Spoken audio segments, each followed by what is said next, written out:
ჩვენგი გადაცემას ვაგრძელებთ ძალიან საინტერესო და მნიშვნელოვანი თემით.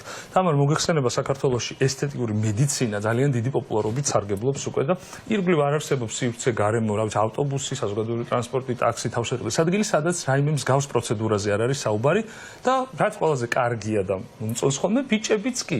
გაიგე ეს ესე რომ კეთდება თურმე? და ეს რას ნიშნავს ჩემთვის, რომ ინტერესი ძალიან მაღალია. შესაბამისად, ინტერესი სადაც მაღალია, ის სფერო ყოველთვის სწრაფად განვითარდება. თავარია სწორად განვითარდეს.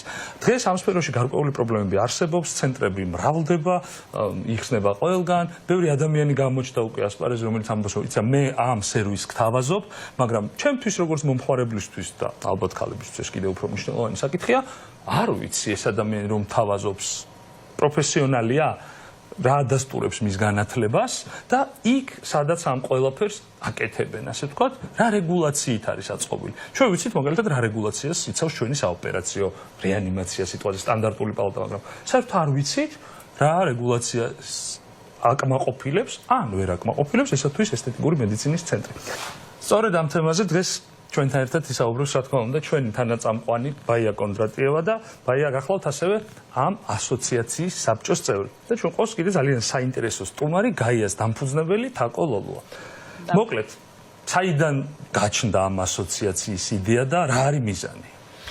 იდეის გაჩენას რაც შეეხება, ესეთი პატარა ისტორიასავით უნდა მოვყვე, მე თვითონ ცდილობდი გამევლო რეგისტრაცია, ასე ვთქვათ, გავწევრიანებულიყავი ამერიკის ესთეტიკის ასოციაციაში და ძალიან ბევრი დოკუმენტაცია მოითხოვეს ამისთვის, ძლივს შევაგროვე, ძლივს დავამოწმე, გადავაგზავნე და ბოლოს ერთ-ერთი კითხვა იყო, თქვენთან არისო მსგავსი ასოციაცია, ანუ ხართ თუ არა წევრი და უცებ გაჩნდა იდეა აქ საქართველოში არ არსებობდა მსგავსი ასოციაცია და რეალურად ამის საჭიროება ძალიან დიდი იდგა. აქედან გაჩნდა გაიას იდეა, შემდეგ უკვე დავიწყეთ ამ საკითხზე მუშაობა და მოვედით დღემდე. რადგან ეს ამერიკული ასოციაცია იყო შთაგონების წყარო, რაღაცას თანამშრომლობთ ან მათ გამოცდილების მიხედვით აპირებთ ამ? კი ბატონო, გამოცდილებს რა თქმა უნდა ამერიკული ასოციაციიდანაც ავიღეთ ევროპული ასოციაციიდან, აქტიური მიმოწერა გვაქვს ამ საკითხთან დაკავშირებით, მაგრამ სამუშაო ძალიან ბევრი გვაქვს ჯერ ადგილობრივ ბაზარზე, ვინაიდან ძალიან ბევრი მსურველია, ბევრი მოწინააღმდეგეა, ბევრი ვერ ხვდება რა საჭირო არის და შესაბამისად ჯერ ადგილზე მუშაობთ. თქვენ რო სწორ საქმეს აკეთებთ, ეს უკვე ადასტურებს იმას, რომ ყავთ მოწინააღმდეგეები. დიახ, ნამდვილად. აია რა მიზნები აქვს და გეგმები აქვს თქვენს ასოციაციას? ძალიან დიდი და ძალიან ასეთი შორს უმჭვრეტელი მიზნებით და იდეებით ვართ წარმოდგენილი. პირველ რიგში ყველაზე დიდი იდეა და მიზანი რაც გვაქვს, ეს გახლავთ დარგის განვითარება. მოგეხსენებათ, ესთეტიკური მედიცინა არ არის როგორც ვიწრო სპეციალიზაცია ჩამოყალიბებული და განვითარება შესაბამისად რაღაც მომენტში ფერხდება. თქვენ სწორად ბრძანეთ, რომ არსებობს ძალიან მაღალი მოთხოვნა, ძალიან მაღალი ინტერესი, მაგრამ სამწუხაროდ ვართ გარკვეულ მიჯნაზე, ვის ვეკუთვნით, ვინ უნდა აკონტროლოს, ვინ უნდა დაგვიწესოს რეგულაციები, სამწუხაროდ ამ მომენტისთვის ცოტათი ბუნდოვანია. ამიტომ სწორად ჩვენი მიზანი გახლავთ პირველ რიგში დარგის განვითარება. ის მნიშვნელოვანი საკითხები და გამოწვევები, რის წინაშეც ვდგავართ და ალბათ მთავარი მიზანი ეს იქნება პირველ რიგში პაციენტის უფლებების დაცვა და მეორე ნაწილში ჩვენი გაერთიანება როგორც კოლეგების და ასევე ჩვენი უფლებების დაცვა. ამავდროულად ძალიან მნიშვნელოვანი იქნება პროფესიული ზრდა განვითარება, რაც გულისხმობს აუცილებლად სასწავლო ცენტრის შექმნას, ანუ ამ მიმართულებით ვმუშაობთ და ეს არის ყველაზე დიდი, ესე ვთქვათ, ჩვენი მიზანი. კონკრეტული ხედვა რა გაქვთ განვითარების და რას ფიქრობთ, რეგულაციები, ხო იცით რომ პირველ რიგში თქვენ თავს უქმნით და უწესებთ. და რამდენად მზად ხართ ამისთვის, რომ თქვენ თავს შევქმნათ რეგულაციები? რეგულაციების კუთხით მინდა თავიდანვე ვთქვა, რომ რეალურად ასოციაციის მიზანი ის არ არის, რომ რაიმე ტიპის რეგულაცია შექმნას. რეგულაციას რა თქმა უნდა იღებს შესაბამისი სახელმწიფო სტრუქტურები. უბრალოდ ჩვენი მიზანი არის ის, რომ რეგულაციის მიღების მომენტში სწორი იდეა მივაწოდოთ, ანუ სწორად მივაწოდოთ ინფორმაცია. ჩვენი გამოცდილება გვაძლევს იმის საშუალებას, რომ ჩამოვაყალიბოთ, ასე ვთქვათ, ნორმები, ან ნამდვილად ძალიან დიდი გზა გვაქვს გავლილი იმისთვის, რომ აქამდე მოსულიყო ეს დარგი და შესაბამისად აი ამ გამოცდილებას გამოვიყენებთ და უკვე მივაწვდით სწორად. ვინაიდან ასოციაციაში არ არიან მარტო, ვთქვათ, რაღაცა კონკრეტულად ერთი დარგის ექიმები, არ არიან მარტო პედიატრები, მარტო დერმატოლოგები, მარტო ქირურგები, არიან სხვადასხვა მიმართულების ექიმები, არიან არაექიმებიც, მაგრამ მათაც აქვთ რაღაცა ტიპის გამოცდილება და ცოდნა. შესაბამისად ჩვენ ვკრიბავთ ყველას ერთად, ვიღებთ დავუყურებთ ყველაფერს საუკეთესოდ და შემდეგ უკვე ასე თქვა დაღეჭილს მივაწვდით ამ ყველაფერს სახელმწიფოს. ბაია, როგორ ხდება ასოციაციაში გაწევრიანება და რამდენი ადამიანი არის ამჟამად გაწევრიანებული თქვენს ასოციაციაში? ასოციაციაში გაწევრიანება არის ძალიან მარტივი აპლიკაცია გახლავთ, სადაც შეუძლია მსურველს, ანუ ესთეტიკურ მედიცინაში მოღვაწე ნებისმიერ ადამიანს გადააგზავნოს გარკვეული დოკუმენტაციის ჩამონათვალი გვაქვს, შემდეგ უკვე ჩვენი ასოციაციის იურისტი განიხილავს და უკვე დადასტურება ამის შემდეგ მოხდება. ამ ეტაპისთვის დადასტურებული გვაქვს 100 ესე ვთქვათ ესთეტიკოსი ექიმი და მოლოდინის რეჟიმში არის დაახლოებით 200-მდე განაცხადი, რომელიც დროდადრო ანუ ეტაპობრივად განიხილება და დაიდება. ჯამში ალბათ ვფიქრობთ, რომ არაოფიციალური ვერსიით 8-დან 9,000-მდე არის ამ მიმართულებაში მომუშავე დარგის სპეციალისტები, ანუ ექიმები, არაექიმები, დერმატოლოგები, სხვადასხვა მიმართულების სპეციალისტები.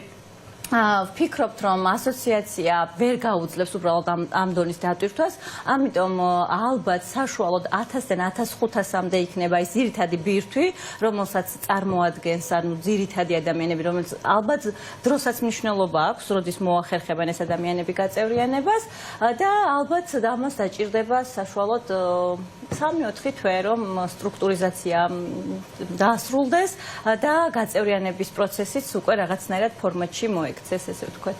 ძალიან საინტერესო ეტაპზე და პროცესში ხართ, ჩემი აზრით. მნიშვნელოვანია ჯერ ვიცოდეთ, რა არის სტრუქტურა და როგორია თქვენი მუშაობის, ასე ვთქვათ, ფორმატი და საბოლოო მიზანი რა გაქვთ.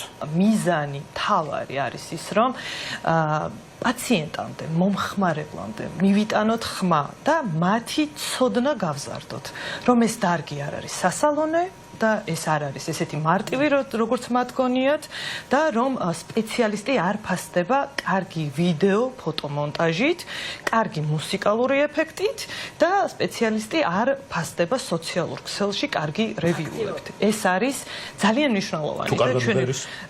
თუ კარგად ბერის, ნიცად კარგად გაკეთებთ ეს. სიმღერაში თავისთავად. ეს არის ჩვენი თავარი მიზანი. სტრუქტურულად რაც შეეხება თვითონ ასოციაციას ყავს საბჭოს წევრები. საბჭოს წევრები არიან დაკომპლექტებულები დიდი გამოცდილების მქონე სპეციალისტებით, სხვადასხვა მედიცინის კუთხით აქვთ განათლება მიღებული, თუმცა ამ მომენტში მუშაობენ კონკრეტულად ესთეტიური მედიცინის დარგში.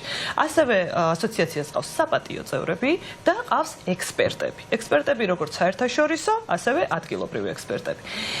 ეს თლიანად მთელი, ასე ვთქვათ, კონფიგურაცია, ვინც არის ასოციაციაში გაწევრიანებული, ისინი ირჩევენ ერთ ასოციაციის პრეზიდენტს, რომელიც იქნება 2-წლიანი ვადით და რომელიც უხელმძღვანელებს სწორედ აი ამ სწორი მოდულების, სწორი რეგულაციების და სწორი, ასე ვთქვათ, კონცეფციის შექმნას. ეს არის სტრუქტურა. ესეთი იდეა მინდა მოგაწოდოთ, თუ შეიძლება უკვე გქონდეთ ამაზე ნაფიქრი, აუცილებლად გაბედეთ და გართულებული შემთხვევები ასოციაციაში განიხილეთ და რეზულტატები დადედგიათ.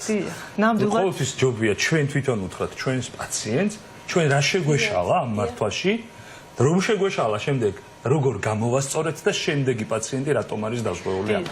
გულწრფელად რო ვთქვა, ალბათ ერთ-ერთი მიზეზი, საიდანაც ეს იდეაც მე ესე ხორჩშესხმით და ფრთაშესხმით წამოვიდა, იყო ზუსტად აი ამ გართულებების პრევენცია. მე როგორც კლინიკოსი ექიმი ამ მომენტისთვის, რომელიც პრაქტიკულად მუშაობს, შემიძლია ვთქვა, რომ ერთიორად არის გაზრდილი გართულებების ნაწილში. სწორედ ამიტომ პირველი ესეთი მთავარი მიზანი, როგორც თაკომ აღნიშნა, ეს გახლავთ ინფორმირებულობა, როგორც პაციენტის და ანუ ასევე ჩვენი სპეციალისტები, რომელიც ზოგჯერ ამ რისკებს სწორად ვერ აფასებენ, ან არ აფასებენ. საბოლოო ჯამში სწორი მართვა მოიტანს იმას, რომ პაციენტი იქნება დაცული და არანაკლებ დაცული იქნება სპეციალისტი. ნამდვილად ესე არის.